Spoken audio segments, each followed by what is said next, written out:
பிடிச்சிருந்துச்சு அதுல? ஃபுல்லா எம்ஜிஆரோட மேனரிசம் வந்து கொண்டு வந்தாங்க. அது பார்க்க நல்லா இருந்தது. ஓகே. மியூசிக் எல்லாம் எப்படி இருந்துச்சு? சூப்பர். பர்టిక్యులரா உங்களுக்கு என்ன சீன்ஸ் அதெல்லாம் பிடிச்சிருந்துச்சு? சீன்ஸ்னா ஆக்ஷன் சீன்ஸ் நல்லா இருந்தது. அது அந்த பிஜிஎம்மோட கேட்கும்போது சூப்பரா இருந்தது. ஸோ இந்த பொங்கலுக்கு இந்த படம் வந்ததுக்கு பதிலா வேற ஏதாவது வந்திருந்தா நல்லா அப்படின்னு யோசிச்சிருக்கீங்களா? நான் எதுவும் பிளான் பண்ணி வரல. கசின்ஸோட தான் வந்தேன். So no plan. சரி, தேங்க்யூ.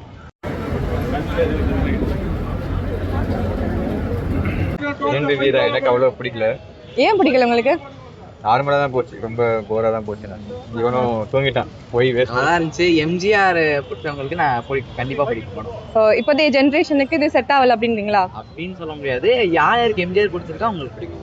கார்த்தி ஆக்டிங் நல்லா இருந்துச்சு. நல்லா இருந்துச்சு. அதுக்காக அவரு நல்லா எம்ஜிஆர் மாதிரி நடிச்சிருந்தாரு. கரெக்டா நல்லா இருந்துச்சு. இப்போ நீங்க என்ன படம் எக்ஸ்பெக்ட் பண்றீங்க? இந்த பொங்கலுக்கு இந்த படம் வந்திருந்தா? ஜனநாயகன் எங்க தளபதியே தவுத்துறாங்களே. வழி இல்லை. சரிங்க, தேங்க்யூ. தேங்க்யூ.